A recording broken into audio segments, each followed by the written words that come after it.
My name is Major Mary McCullough, United States Army, retired, and I've served for over 25 years total in the Ohio National Guard and the regular Army, United States Army.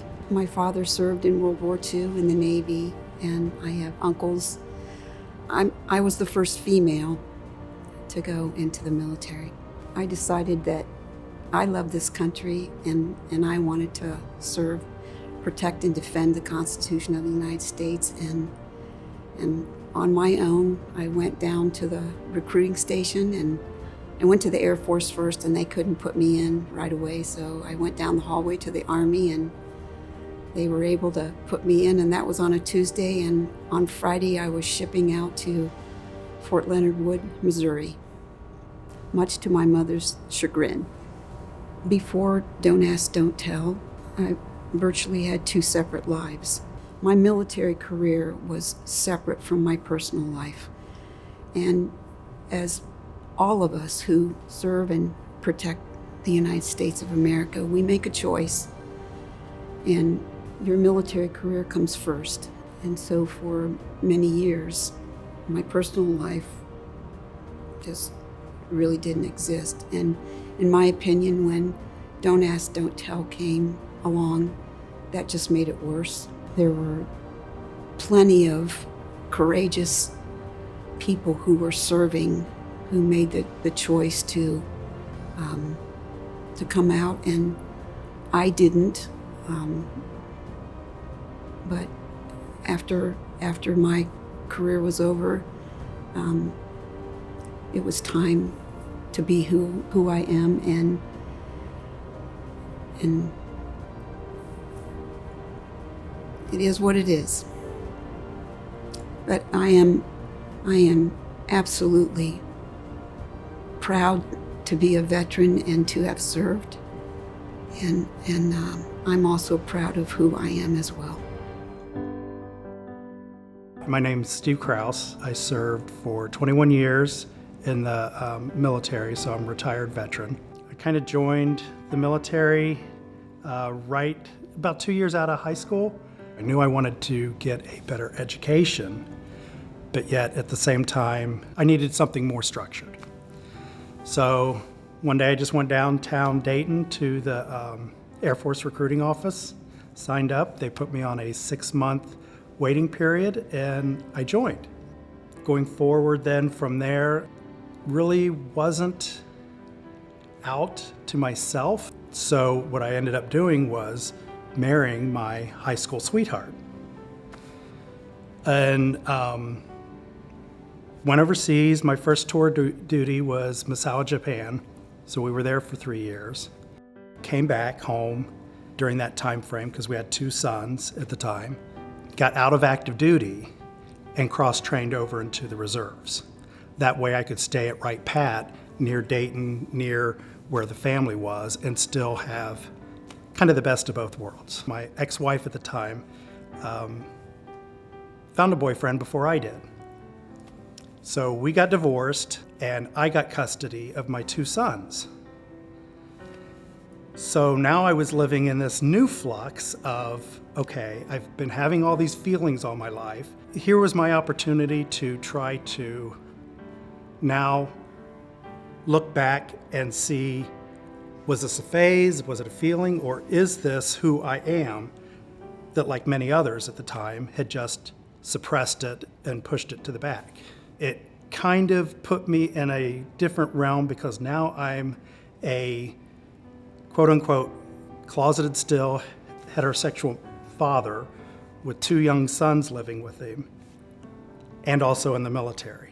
So I had this kind of double, maybe even a triple threat going on that kind of loomed over me. So this was during the Don't Ask, Don't Tell period, which for anybody that knows anything about that period knows that more military members were ever kicked out than any other time in history, thinking that it was a safeguard when it actually ended up being more of an entrapment than anything else. When it was first implemented, it was a sigh of relief to where I think a lot of men and women, including myself, could kind of think, you know what, this could be the answer to, we can now start being ourselves. But as we all know, it didn't come around to that. Who you are, what color, what gender, what your orientation should have no bias whatsoever to be in the military. There were many women that I proudly went and deployed and served and would again and again next to in a military combat situation, regardless of their orientation. There were straight people that I would not want to go with, only because of the way they handled themselves and could carry themselves through difficult and highly stressful situations. I think sexual orientation has absolutely nothing at all to do with that. I think it is inertly who and what you are inside that carries you through to that, not who you go home and spend your personal time with. My name is Melissa Rollix. I'm an E4. I nominated Veronica Thompson for the Spousal Award because she did things for me and the other airmen. So she's very supportive. If it wasn't for her, I wouldn't be where I am today. When we met, it was hard times. She always wanted to be a nurse and into the medical field. I would not let her stray from that because I wanted her to have her dream come true. So I stuck by her for the last 15 years, being her partner, being her best friend, and anything else she needed of me, I would be there for her. We had a little struggle because in New York City, we couldn't get married. We had to be domestic partners for 10 years. It wasn't open for gay people to be openly out there. It took me a long time to even take her hand, to hug her in the street, because I was scared of what would happen to the both of us. It's been a little rough ride, but we made it through. We got to the 10th year, that's when we got married, when it became legal in New York City for us to be real solemn mates, without the word tag of, domestic partners. I feel good to know that the gay rights had opened up enough for me and her to actually have a beautiful and strong relationship beyond my beliefs and beyond hers. We moved from Las Vegas to Ohio, Dayton, Ohio. So, and from there, it's been different because when we was in Las Vegas, the base and everything, from base to base, every base is a little different from others. But I found in both bases, I was openly accepted for who I was, me and my wife. We made it through. People wasn't making us feel uncomfortable in our skin for being gay and openly gay. I found a different route that was different from what I have seen in New York. When the movement first started, we was really going through it. And some of my sisters and brothers right now are going through it, but things is gonna get better.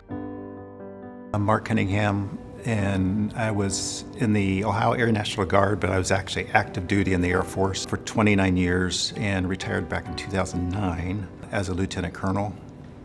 And I flew as a navigator on the KC-135s out at Rickenbacker.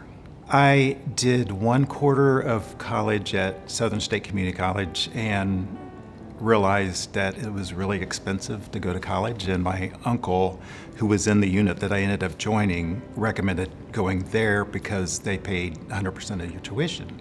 So I thought, okay. I had no interest in the military, but getting my tuition paid for, that sounded pretty good. So I joined, and my brother actually joined at the same time, my older brother. When I first started in 1980, I was enlisted.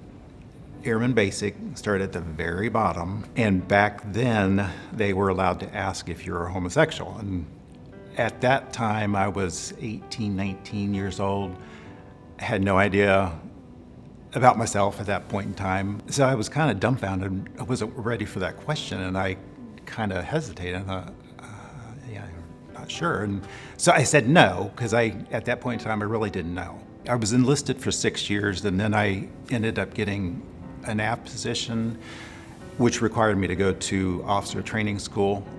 And kind of towards that period of time is when I started to finally realize that I am gay, and went back and forth a couple times, and then finally realized that, I'm definitely gay.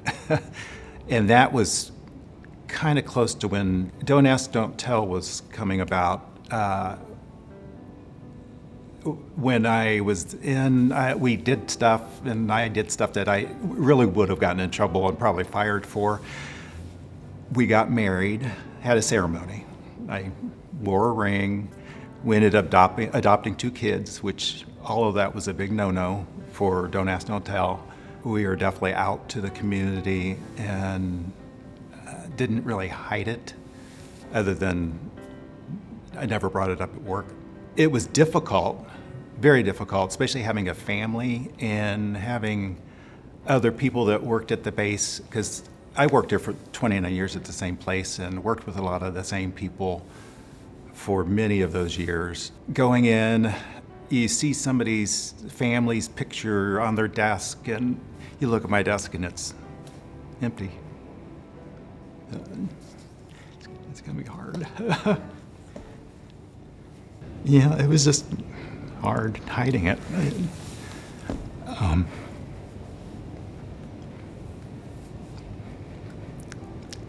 As you can tell, it still affects me. They knew we had kids, and they knew that David and I lived together. Fairly certain, a lot of people that I worked, the very close people that I worked with that I considered friends, knew. We never talked about it, and it was still difficult for me. I didn't come out until a couple of years before I retired to my best friend, that she and I still are in contact with each other, and I knew that she wouldn't say anything to anyone, so I felt fairly comfortable with telling her, even though I already had 20 years in the military. I could have retired at any time, but I could have also gotten fired before I retired and would have lost everything. I do go to the VA a lot, and when I first retired, it was still Don't Ask, Don't Tell, and it was very difficult to go there and try to explain that I had a family, and I wasn't sure how they dealt with Don't Ask, Don't Tell, so I had to still be in the closet there. And then even after Don't Ask, Don't Tell went away, where you could be gay in the military, it was still very difficult for me to come out at the VA, because there's still a lot of people there that are very bigoted against homosexuals, and so I had to really watch and be careful who I talked to. Didn't have any problem with the doctors and the nurses. They all seemed fine. We spoke freely about David and our kids, but there were other staff people that you could tell, the ones that you really needed to watch what you say. I was the first person in my family to graduate from college, so I was very proud of that. And then I became an officer, and I think I was the first person in our family to become an officer, so I was very proud of that too. Most proud of my family, especially when we adopted our kids. I mean, that's what keeps me going.